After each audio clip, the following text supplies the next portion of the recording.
Good evening. This is our next to last class on the book of Proverbs and Ecclesiastes. I have enjoyed teaching this, and I hope that you've learned something as I have. One of the things I always emphasize is the idea that we need to study the things that we don't know. And there was a brother years ago, Charles Hodge. I think he's still alive, but he made the point that we need to study the things that we think we've got figured out. And I think that truly is the case when it comes to the Bible. Because more often than not, as we meditate upon that, we realize that we think we know a lot. It may be because we have heard a lot of sermons. It may be because we have studied the Bible for ourselves and think that we've got a lot of it understood. But the longer I live as a gospel preacher, as an elder, and as a man, I realize that I have not even began to dig deep enough into God's Word and let it make the impact upon my life that it needs to have. So I hope that you've studied, I hope that you've learned, and I hope that you are growing in your grace and the grace and knowledge of Christ, and that hopefully you can make the applications in your life that you need to. Studying the Bible is going to be a lifelong discipline. I love, again, to teach simply because it gives me more of an opportunity to find out what I don't know and hopefully to learn more as a result. Because this is the next to the last class, we need to understand that a couple of things going on here. We need to understand that we will be, and I will be, for those of you that are taking this for credit, giving you a final and the midterm. I never did send the midterm out. Hey, Mark, how you doing, brother? Glad to see you. Everything's good to be here. Glad to be seen. There you go, brother. That's always a great thing. That's always just started as an introduction to the class just about 2 minutes ago. So I think you haven't learned anything or haven't missed anything that's that important. I will be giving out that midterm and that final next week. All this will be open Bible, open book. So we just want to keep everybody in line with that. Please also, if you're taking this for credit, you also need to be turning in a term paper about maybe what you have learned or something from the book of Proverbs that makes a difference to you. So I want to encourage you to keep that in mind and think about that as well. So tonight we're going to begin in Ecclesiastes chapter 2. In Ecclesiastes chapter 2. Now, as we have gone through this book up to this point in time, we see that he's looking at things strictly from the viewpoint of things done, as he calls it, under the sun. And so he's not necessarily bringing God into the equation until later in the book, where he's really struggling with how God can allow us to deal with what we have to deal with in that respect. Like many people today that have that attitude, well, we're here to enjoy all kinds of pleasures of life that we want and that we desire. And again, whenever we don't always get them, we wonder where God is and what's happening with all this. So he's struggling with a lot of this stuff. Looking at it, again, strictly from that viewpoint of things done under the sun. As I said at the very end of the book, he'll finally come and bring God in and say, you know what, here's the conclusion of the whole matter. Life is not all this right here that we can see under the sun. Life is more than that. And this is where we have to have the eye of faith and believe that God is always going to do what he needs to do in every way that he can, so that to bring about, as the Hebrew writer will tell us in Hebrews 2 verse 10, to bring many sons to glory, to be able to allow us to be able to live with him forevermore in heaven. And that's really what it's all about. In chapter 2, he'd come to the conclusion in chapter 1 at verse 18, the wise man may be, and it kind of goes back to what I was saying a few moments ago in an introduction to this class, in much wisdom is much grief, and he who increases knowledge increases sorrow. In the fact that as we increase more in our knowledge, even of God's word, the more we realize that we don't know, the more we realize that we want to know more. And so it's kind of a frustrating thing that we never will totally, from our viewpoint, get the whole picture until, like I said, we get it from whenever we're with God forevermore in heaven. And as I said before, I think that sometimes And I've heard people say this, and I don't know that this is actually wrong in this respect, but some of us would like to ask God a lot of questions when we get there. But in another respect, just getting there is enough. So we begin in chapter 2, the vanity of pleasure. And all this entire thing, he's going to be talking about what all he tried to do to enjoy life. In chapter 2, verse 1 and 2. Koholeth, again, meaning the preacher, addressed his heart. I said in my heart. So he's not talking to everybody, but he's talking in essence to himself. The seat of the emotions and the intellect.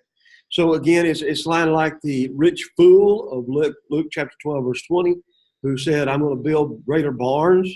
So his idea is he's going to embark on sensual pleasure.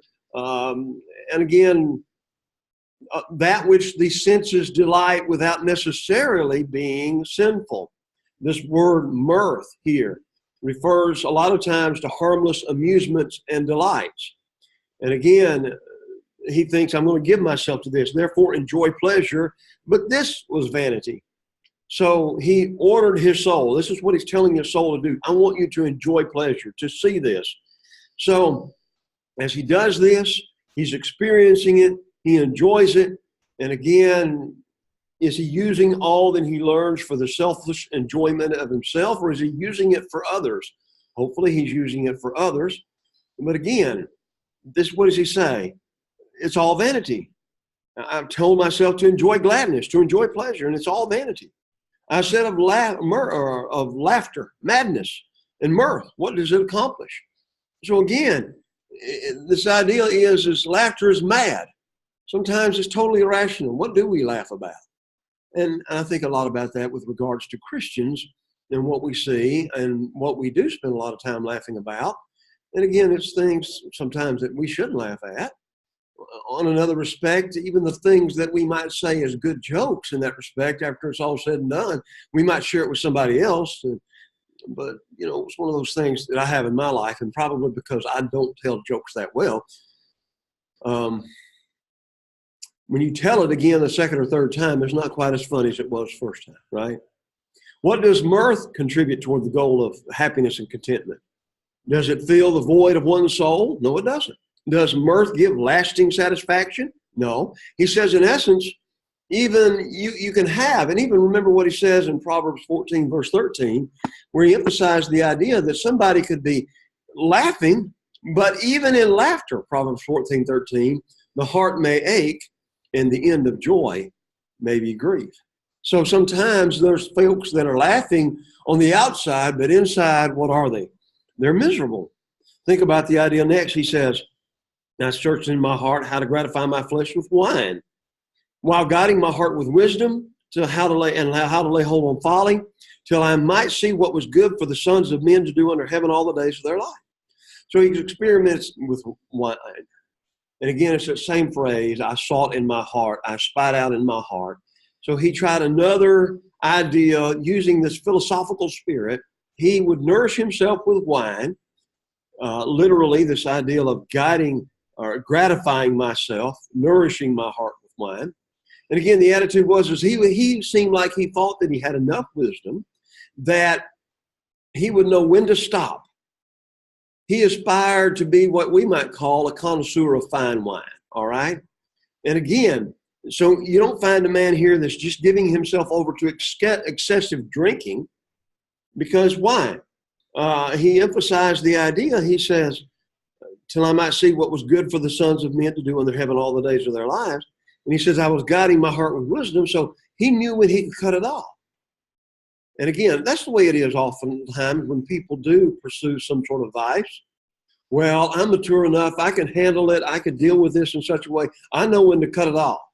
But the problem is, that may not always be the case, and that vice may become our master.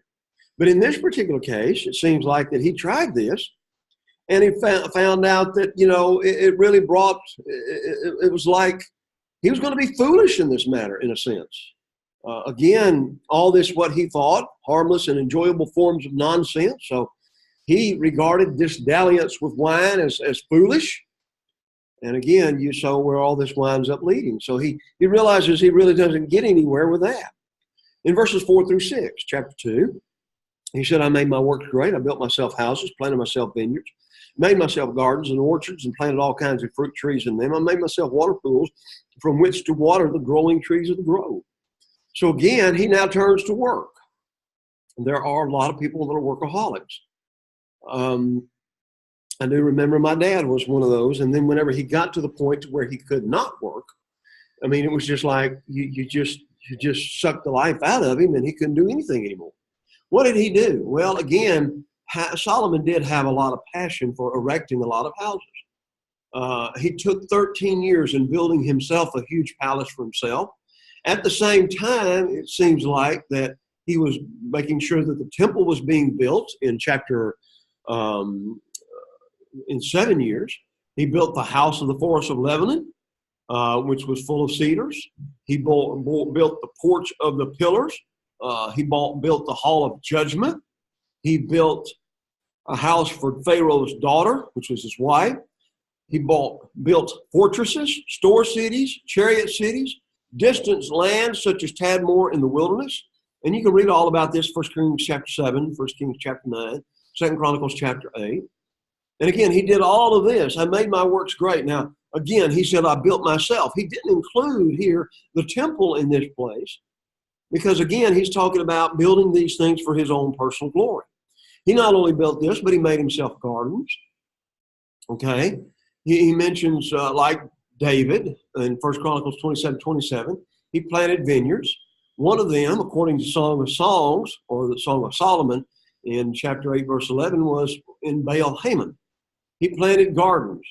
In 2 Kings chapter 25, verse 4, it mentions, perhaps, he says that, let's see, and the breach was made in the wall in one such garden. He planted orchards full of all types of fruit trees. And so you've got this. So he's concerned about his houses that he built. He's concerned about his gardens and his orchards and his vineyards, fruit trees. He made pools. Again, the idea of, as a king or even a mayor of a city, you have to be concerned about the water problem. I find it very interesting that I've been living in Atlanta or in the Atlanta area for many, many years.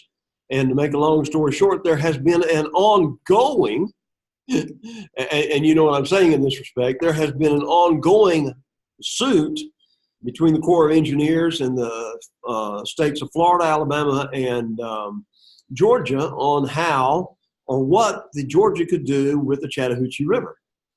Because a lot of that stuff is going down, especially toward the lower part of Alabama, and especially in Florida. And this lawsuit has been going on for years. There have been those that have argued that we need more reservoirs in the city of Atlanta. And there was just a few years back, I can't remember exactly what year, that there was such a drought here that it was just seemed like everybody, this news was just panicking because it seems like, man, we're going to be out of water in no time at all. Well, what do? You make more reservoirs. Well, Alabama and Florida don't want us to use more of that water. So it's that idea. And I think as a mayor, as a king, he had to be concerned about that. So he has to make sure that there's going to be plenty of water. There's an aqueduct connecting 3 large pools west of Bethlehem with the Temple Mount in Jerusalem. And so he may very well have been back at that time. We do know and remember that Hezekiah later built somewhat of an aqueduct under the city of Jerusalem to where they could have access to some other water whenever they were surrounded. So you have that. He really did all of this. So you see him get involved in great works, building his own stuff, the temple, probably a lot of gardens for himself and others, and then think about as well all the water pools that would be necessary to sustain that. And then chapter 2, verse 7 and 8, I acquired male and female servants, and servants born in my house. I had greater possessions of herds and flocks than all who were in Jerusalem before me. I gathered for myself silver and gold and the special treasures of gold and kings and provinces. I acquired male and female singers, the delights of the sons of men, and musical instruments of all kinds. So here you talk about, royal servants was one of the wealth of the Oriental kings at that time. So it talks about the fact, even 1 Kings chapter 10, verse 5, that the Queen of Sheba marveled at the number of Solomon's attendants. Wealth was also measured in terms of flocks and herds. So he said, I had more than any other inhabitant before me. I had that. So again, think about how when he actually dedicated the temple, think about how many thousands of animals were killed that day and how he provided for all of it out of himself. He gathered for himself gold and silver in abundance. And again, we remember going back and reading more about his situation, again in 1 Kings chapter 9 and 10, he had an ivory throne overlaid with pure gold. He received from distant lands the special treasure of kings. That sounds like tribute. He sent navies to even more distant lands to import precious metal. And we remember that silver became as common in Jerusalem as rocks. So that just emphasizes that idea. All right? And then he says what the male and female singers, a lot of times, we have the idea that this could simply be singers. But again, some commentaries suggest the idea that maybe some of these female singers also danced. And again, I'm reminded of what happened with King Herod and Salome. So again, all of these things come into here. And then in chapter 2, verse 8b, he says, the musical instruments of all kind. And the idea as you're reading here, he emphasizes the idea, I acquired male and female singers, the delights of the sons of men. Some translators, because of the Hebrew here, talks about concubines. And again, he said that might be the delights of the sons of men. And I'm glad he doesn't go into detail as to why he uses that particular phrase, if that's what it's talking about here. And the New King James Version does not suggest that idea, nor some of the other versions will. So again, he in essence says, I've worked, I've labored, I've got all these pools, I've got all this water, I've got all this agricultural means and all of this. And he says, now what? He comes to the conclusion, chapter 2, verses 9 through 11. I became great and excelled more than all who were before me in Jerusalem, and my wisdom remained with me. He's summarizing everything. Whatever my eyes desired, I did not keep from them. I did not withhold, he says, my heart from any pleasure, and my heart rejoiced in all my labor. And this was my reward from all my labor. Then I looked on all the works that my hands had done, and on the labor in which I had toiled, and all of it was vanity and grasping for the wind. There was no profit under the sun. And again, if you're reading this from the New King James Version, it says there was, and it's in the italics. So it's kind of like, indeed, all vanity and grasping for the wind, no profit under the sun. So, again, he tried it all in this respect. He denied himself no gratification, however foolish. He enjoyed all his labor, everything that his labor got for him. And again, he did not withhold his heart from any joy. He was ready to taste any pleasure that his exertions might obtain. He thought that maybe joy might be his portion, but he looks at it all and he says, what? Under the sun, all the labor that I've done, there was no profit. No profit. So then what does he try to do? Chapter 2, verse 12 through 15 or 17. He emphasizes now wisdom, madness, and folly. So he's trying to look at all of this together. Then I turned myself to consider wisdom and madness and folly. For what can a man do who succeeds the king? Only what he's already done. Then I saw that wisdom excels folly, as light excels darkness. The wise man's eyes are in his head, but the fool walks in darkness. Yet I myself perceive that the same event happens to them all. He makes the argument that wisdom is superior to foolishness. And he says it's like light being more beneficial than dark. And he makes that, but then he comes to this conclusion the fool's still stumbling because in the darkness, he's stumbling as he goes. He don't know where the road's going to take him, but he comes to the conclusion, what? The same event happens to them all. I said in my heart, so it happens to the fool, so it happens to me. And why was I then more wise? And then I said in my heart, this also is vanity. For there is no more remembrance of the wise than of the fool forever, since all that now will be forgotten in the days to come. And how does a wise man die? Like the fool. Viewed from ground level, without any light of immortality, without any thought of what happens after the death of man, the wise and the fool reach the same end. He could have named a lot of different other ways that the wise and the fool are similar. I was pointing out last night in our young people's class, I said, it's kind of sad, but we live our lives, and we live lives of of a lot of self-importance, how important we think we are, and how everybody really needs to listen to us because we're so special. But I said, you know what? You walk through a cemetery and you see people that have been dead there years and years and years. And you're getting there thinking, and you think, whenever I go through there, I don't just look at the date of birth and date of death, but there was a little poem out a few years ago called The Dash. And in this poem, he talks about that little dash represents a man's or a woman's entire life. And the thing is you look at them, and I sometimes go through the cemetery and I think about, what was this person feeling? What were they going through? What problems did they have? Do I really know what it was all about? And I especially like sometimes to go through cemeteries that have older graves in them. There's some cemeteries right around Powder Springs. There's one right here next to this Piedmont Road Church of Christ that has Confederate soldiers buried in it. Some of them died in the Battle of the Wilderness in May of 1864. These men thought they were dying for a cause that they firmly believed in. But now, unless anybody really knows where that cemetery is, and I just stumbled upon it. I glanced up there one time and I saw it and I said, wow, what's up there? And I walked through it and it was kind of amazing to me.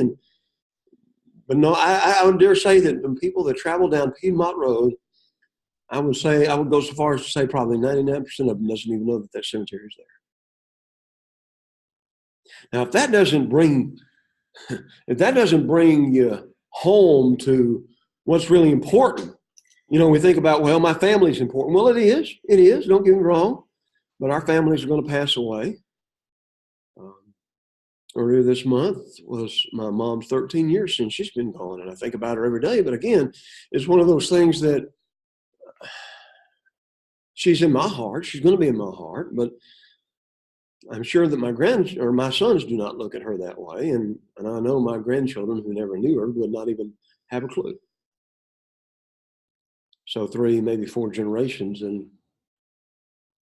we'll be forgotten too, if God allows the world to stand that long. It's sobering. And that's the way he looks at it. But this is again, remember, we've got to look at it from that viewpoint. This is what happens under the sun. For the Christian, we don't have that idea because we know that we've got a better place waiting for us a little bit later on. And really all that will matter on that day is we'll be with God. So he says, I hated life. Here's the conclusion of everything he said in the second chapter so far. Verse 17, I hated life because the work that was done under the sun was distressing to me, for all is vanity and grasping for the wind. If life leads only to the grave and is then forgotten, he then says life is burdened and hateful. I hated life. I hated it. I hated all the work that I've done under the sun. The toils and the burdens of life pressed upon me. What is it if it's just here and that's all there is to it? He was disgusted with it all. And again, the more wisdom he got, the more he becomes aware of the injustice, the inequalities, the unfairness of life. And he's just really saying, in essence, I just don't see any reason for this. So again, there's that phrase again. It's like it's under the sun, verse 17, and all of it is grasping for the wind. All we accomplish in this world is grasping after the wind. Again, that's a sobering thought. We like to think we made a difference in people's lives, and hopefully that's where we get our focus. But again, think sometimes just something else I've just come into my mind. Think about how recently President Trump has asked for about $1 trillion for infrastructure repair. I'm sure when they built all of this infrastructure, they thought, well, this isn't going to go anywhere, but think about how many of the bridges and overpasses and things along that line are gone, and how they have to be constantly maintained. Sometimes, again, if you're just looking at it straight from under the sun, you just sit there and say, well, I don't even want to live anymore. He doesn't stop there, sadly. Verse 18 through 23. And this part of the book really bums me out. Because when you really, really think about the philosophical nature of what he's saying here, it does discourage us, doesn't it? So he said, I hated all my labor in which I toiled under the sun, because I must leave it to the man who will come after me. So as he thinks about it, if you have some sort of fulfillment in life, that's great. But again, all the daily chores just fall under the label of vanity. My wife washes the dishes every night, or I help her, Guess what? We're going to mess up some more dishes the next day. And it's kind of like, we're going to have to wash the dishes again? And somebody said, do the dishwasher. Well, somebody's got to load it and somebody's got to unload it. So either way, you're going to keep doing it over and over and over and over again. We've actually had 80 degrees here in Atlanta today. My weeds are growing. So that means I've got to get my lawnmower out and start cutting grass again. And it just seems like no matter what I try to do, lo and behold, I've got to cut it again the next week. And the next week, and the next week, and I think about, well, all the hours that I spent doing that, and I think, boy, I could spend that time doing something else, but would it be as productive? On and on we go.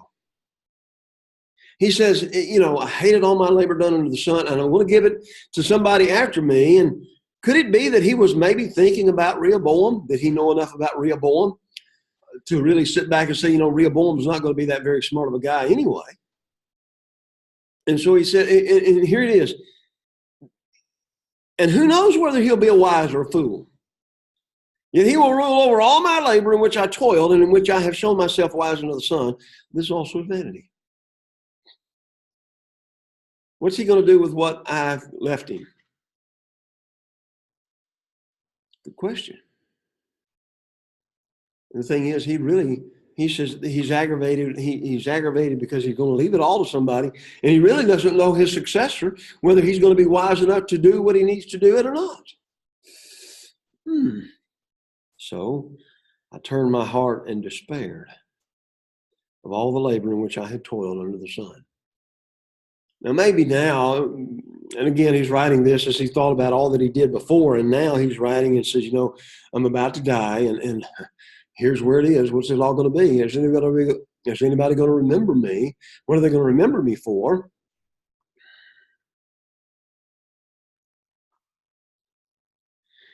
There is a man whose labors with wisdom, knowledge, and skill, yet he must leave his heritage, or as the marginal reference there, verse 21 says, his portion, to a man who has not labored for it.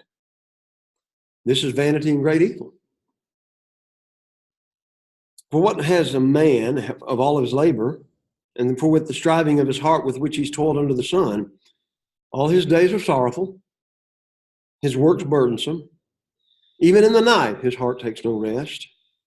This is vanity. So, what does all the effort produce? Nothing. All the wisdom, all the knowledge, all the skill that the laborer has used is fruitless, he says. And that's just that's where it all goes. So, he feels like incompetent because he said, what's going to happen after it's all gone? And again, one of the things that often happens is people grow older and they come to that point of dying. They try to get their will and everything like that in order to take care of their children.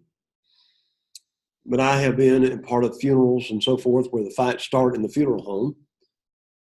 And what's interesting about it is, again, doing it and trying to work it out the way where everybody's going to be happy. But there's always going to be somebody that's going to want mama's special silver spoon.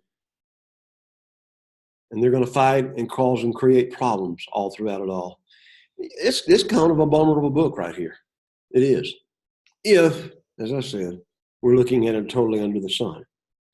Now we begin in chapter 2, verse 24. Here's where, now up to this point in time, he's not really mentioned God, but now all of a sudden, he said there's some things that we can. Here's some places where we can receive some satisfaction. He's explored all of these avenues. He's found that the world offers, everything the world offers is vain and striving after the wind. So whenever you put God back into the equation, things change.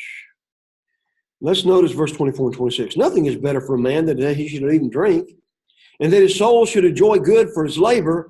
This also I saw was from the hand of God. Now, up to this point in time, when God was out of the picture, he's looking at everything under the sun, and then it's a miserable existence. But now he says, here he is. He says, while you're here, enjoy what you have, that your soul should enjoy good in your labor. So maybe there is, and I always remember my dad taught me this, but there was always that satisfaction of a job well done. I joked just a few moments ago about cutting the grass, and there's something to be said about that. But I will tell you this. I always felt better afterwards. I got that done. Yes, yes, yes.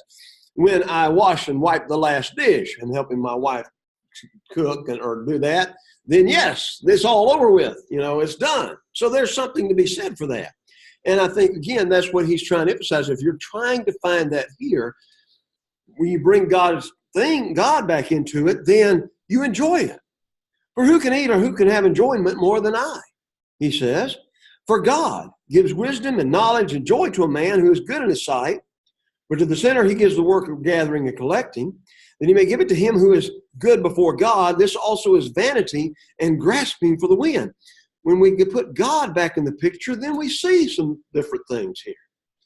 We can't enjoy ourselves by our own will, but if God gives us the ability to enjoy what he's given us, then that's a whole different idea. And again, we should rejoice in what we have. We should rejoice in warm bed, or a nice bed, warm house, food to eat, clothes to wear, and something to occupy our minds and on our hearts. And as I said earlier, I think that's what bothered my dad is he got to the last part of his life, he couldn't do what he used to do. And after a while, he just didn't want to try anymore. So he says, here's the proof. I'm the proof for this assertion. In other words, I have enjoyed myself. I have enjoyed building all these things. Now, he's looked at it under the sun. I've enjoyed doing it, and I've enjoyed getting that out there, but, I've enjoyed it. And then secondly, he says, God gives wisdom and knowledge and joy to a man who is good in his sight. That's it. Life has no substantial satisfaction to offer without God in the picture. God rewards those who please him, and those who displease him, he brings down. He gives the work of gathering and collecting that he may give it to him who is good before God. Now, this argument, interestingly enough, is an interesting argument when you start comparing these few passages with the book of Job and what was happening in Job's life. And so that's another discussion at another time in another way, but it's interesting here how he says, yes, God does give us that.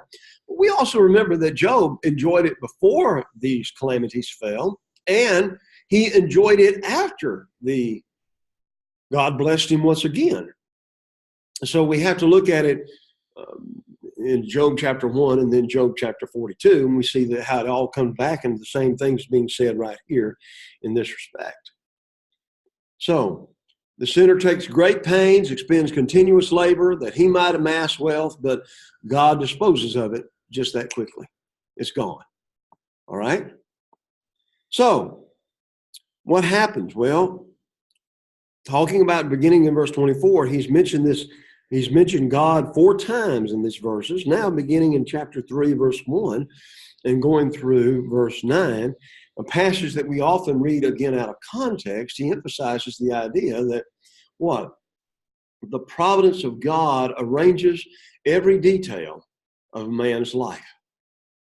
So, the providence of God means God's taking care of things in every detail of our lives in one way or another.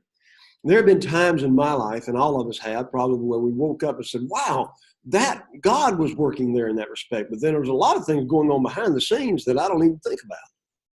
And sometimes we preach about the providence of God. We believe in the providence of God. But sometimes when we find out that that's really God working there, then we're sitting there thinking, wow. And that's just another thing that should hopefully bolster and build our faith to be what it needs to be. So he emphasizes there's a time for every purpose under heaven, a season and a time. He will mention seasons and times through here. He's already talked about seasons and times. So to everything there's a season. The Hebrew word here for season is a fixed, definite portion of time. And the word time means the beginning of a period.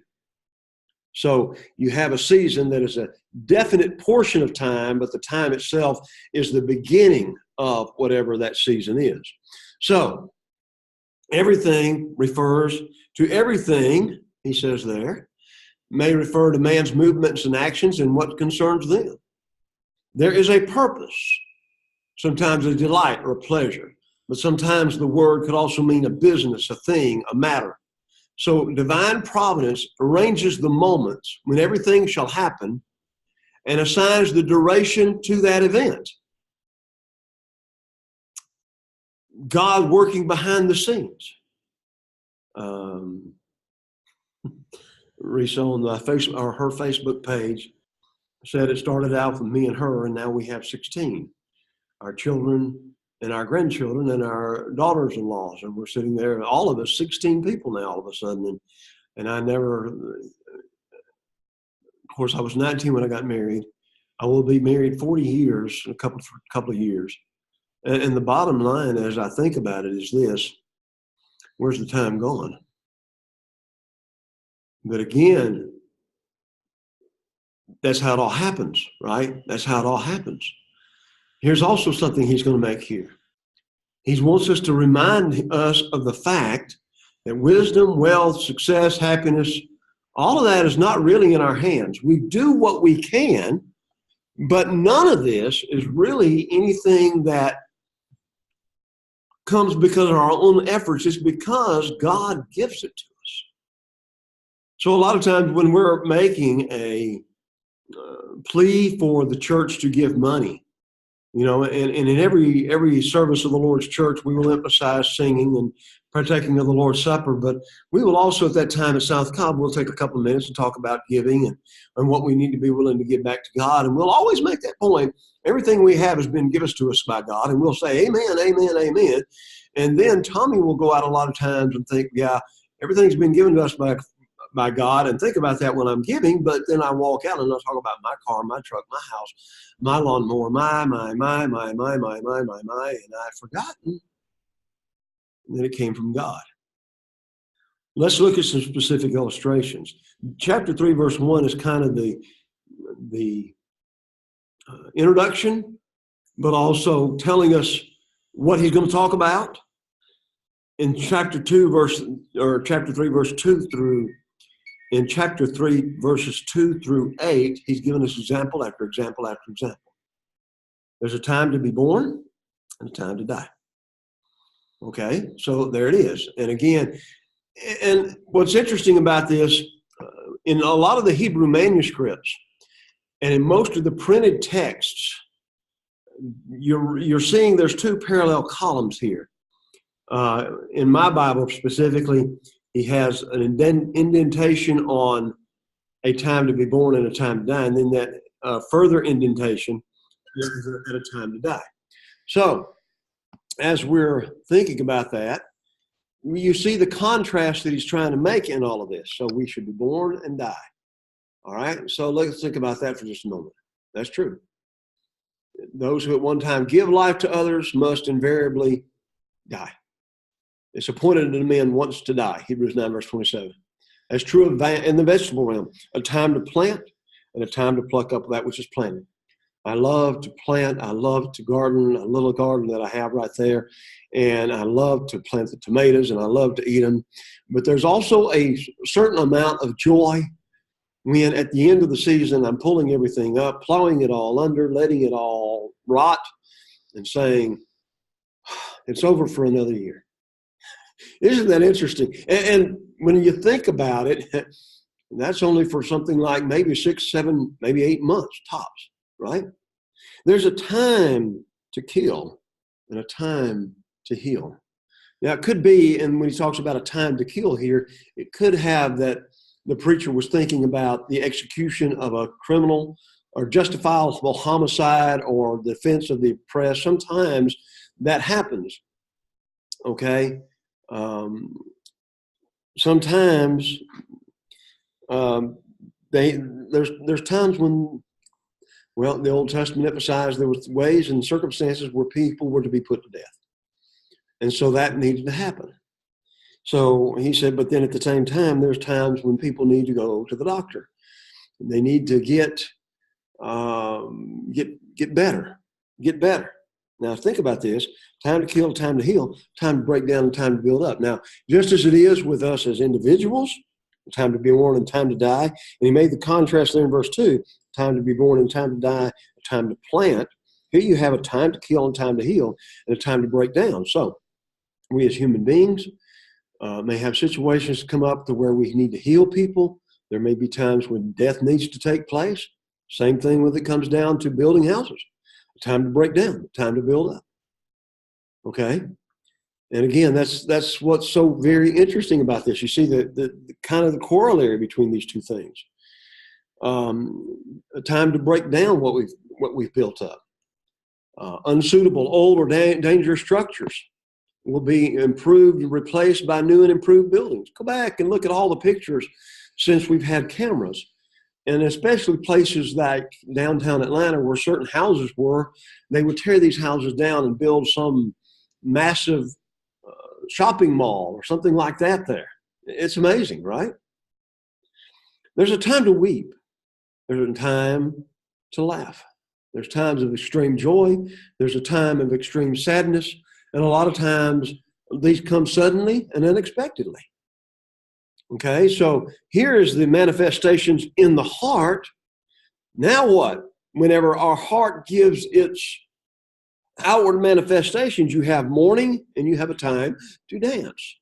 The hired mourners and the wedding guests, you might say, that would come together to rejoice, but then you would also have those that were weeping. All right? A time, again, the next couplet, a time to cast away stones, a time to gather stones. Now, he could have reference to tearing down the houses, but he's already mentioned that in verse 3. It could very well have a reference to, especially in that agricultural society, tearing down walls. And again, the way they didn't build fences with barbed wire and hog wire and things like we have today. They would build property lines by stone walls. So there would come times where you would tear down certain stone walls and build those certain stone walls back. Again, could very well be, and sometimes that you find sometimes this happens, when a warring army comes and invades, they would tear down these walls, these little borders between properties, and then a lot of times they would just cast these stones into the land where somebody somewhere is going to have to go back through and pick them back up once again. Now, think about, again, it could be stone walls, it could be wine presses, it could be guard towers, it could be roads have changed, so think about all that. There's a time to embrace and a time to refrain from embracing. Again, now you think about casting away stones, and then, now up till now, we can kind of see the couplets. Verse 2, time to be born, a time to plant, a time to die, and a time to pluck up. But here you have in verse 5, a time to cast away stones and a time to gather stones, a time to embrace and a time to refrain from embracing. Perhaps the only way you can compare those two is there comes times when you have to build the walls, and then there's times whenever you have to tear them down. There are times whenever you need to embrace, you need to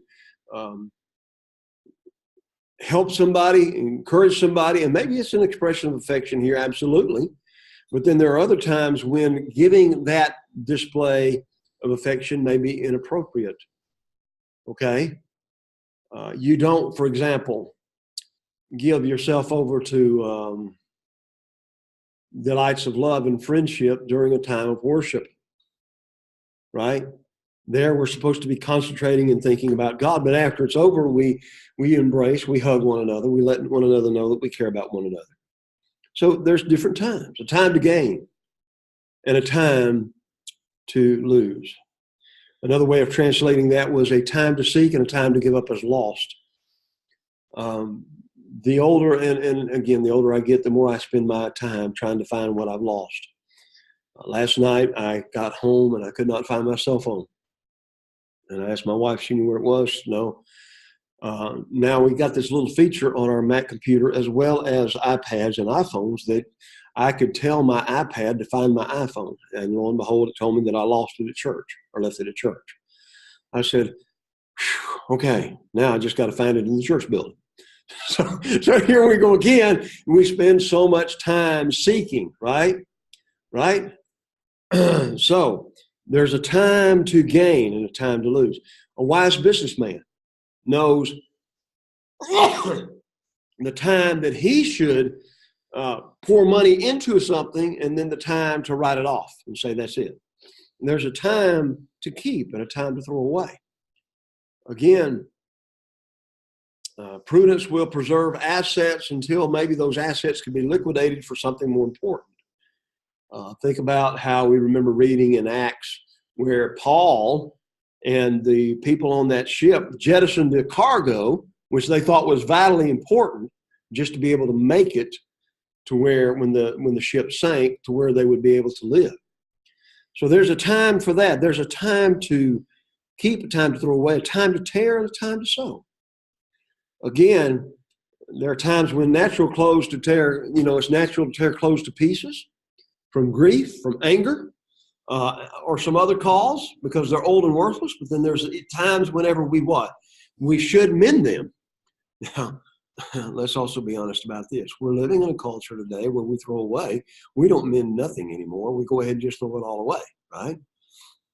And if we don't, the persons that's after us will have to throw it all away for us. So there again, there's a time to keep silence and a time to speak. Wisdom has talked about, and we've already gone through the book of Proverbs, how we need to be wise in our use of the tongue. There is sympathizing silence, as Job's friends came to Job chapter 2, verse 13. But there are also times when the sorrow of the heart should find utterance. David mourned over Saul and Jonathan in 2 Samuel chapter 1. So again, think about this. Younger people should keep their mouths quiet in the presence of older people. I am not going to sit down and talk about my vast wisdom concerning heating and air conditioning because I know nothing about that. So there's what all boils down to. Sometimes sometimes there's just some people that's just, and you know what I mean, they've just got to say something because something's got to be said. Oh, I shake my head at that. And then he says, well, there's a time to love and a time to hate, a time of war and a time of peace.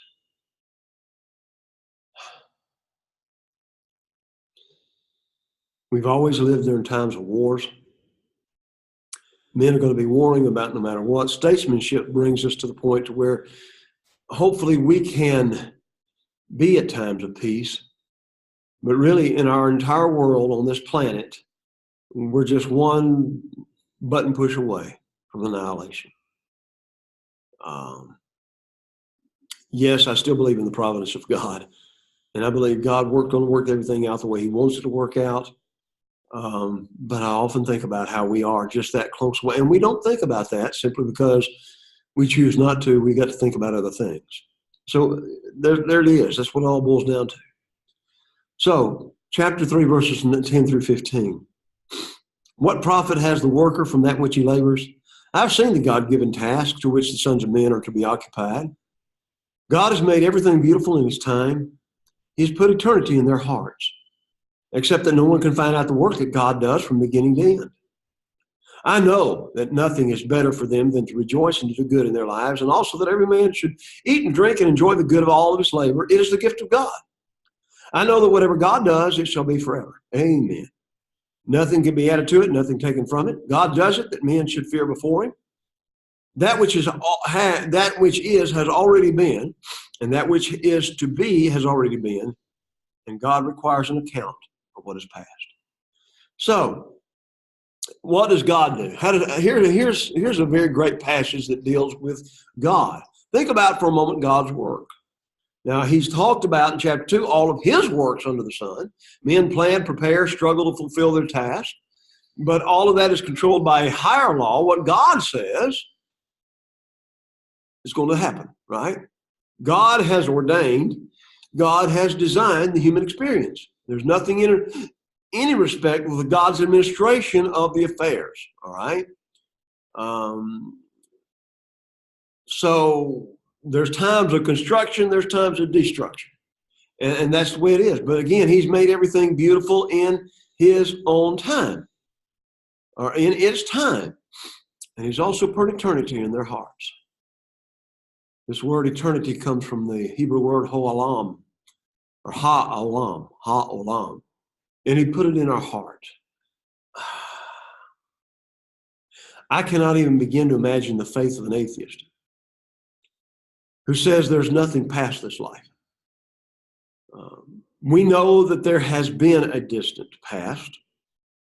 We believe that there will be a future distant because of God. I am not just a creature of time. There is a purpose to my life. There is a destiny to my life. But even though there is in my life this sense of eternity, he has put eternity in our hearts, I can't know everything that God has done and why he's done it. I can't understand every reason why he allowed things to do the way that. And this is where we have a problem sometimes. We're trying to discuss this with people that are not Christians, that have no faith. Well, why did God do this? I can't tell you why God did all the things. And we all become somewhat arrogant from time to time when we sit down and think that we've got the answers to what God did and why he did what he did in every circumstance that he did.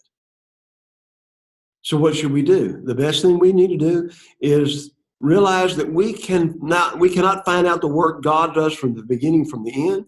So again, it goes back to the idea we need to enjoy what we have right now. Nothing is better than for us to rejoice and do good in their lives, and that every man should eat and drink and enjoy the good of all of his labor. It is the gift of God. We should trust God and rejoice. Make the best of our lives as we find it. We should resolve to do what's good in our lifetime, in the time that we have. So again, virtue is essential to happiness, contentment, peace. If I'm out there just trying to live like the devil, then I'm not going to ever find real happiness and joy. Now, the enjoyment he's talking about here, the things that we should enjoy, are not eat, drink, and be merry, for tomorrow we die, the Epicureanism of the Greeks. It's the idea of the innocent pleasures which the love of God offers. I can have the worst day in the world. Things haven't gone right. Things haven't done right. One of my granddaughters come up and give me a kiss, and I could care less about what happened. It's all a matter of perspective. And again, we can only change what I can change. And the older I get, the more I think about this as a leader in the Lord's church, as a preacher, as an elder. We want to change things. And again, we go forth and try to change things, thinking, hoping, praying that we're going to make things better somehow or another. And then it just kind of like, it didn't work out the way we wanted it to, or it didn't work out the way it could have, and it didn't work out the way we thought it might. And then what? Then it all boils back down to, well, we tried it, and we've tried different things, trying to get people to come back to church on Sunday evenings, Wednesday evenings. We grow discouraged. We get down and out. I can only change and I can only do what I can do. I can't change anybody's heart. I can't change anybody's mind. I can only show what God says and let them deal with what God says. And that is a challenge for each and every one of us. Finally, verse 14 and 15. There is contentment within God's will. Behind man's free will and choice, there stands the will of God. Whatever God does, it shall be forever. God's will never changes. Man can change nothing about God. We cannot make God hurry up. We cannot stop what God has planned. We cannot add to, we cannot take away from God's plan. And so again, whenever we think about that and that God holds this world in his hands, we should be truly respectful for who he is, and we should fear. And again, here's this idea of fear back in chapter 1 at verse 7 of Proverbs. Again, we remember there's that idea that we should fear before him. That which has already been and that which is what is to be has already been, and God requires an account of what is past. So again, when everything passes before the scene and it disappears from sight and mind, history repeats itself, but it doesn't do it randomly. God is sovereign over history. History is cyclical, history is linear, and there's coming an end to it. All right, let's take about a 10-minute break. We'll pick up with verse 16, and we'll go on into chapter 4 and just keep rocking along. All righty? Thank you. Let's take that break. Let me pause.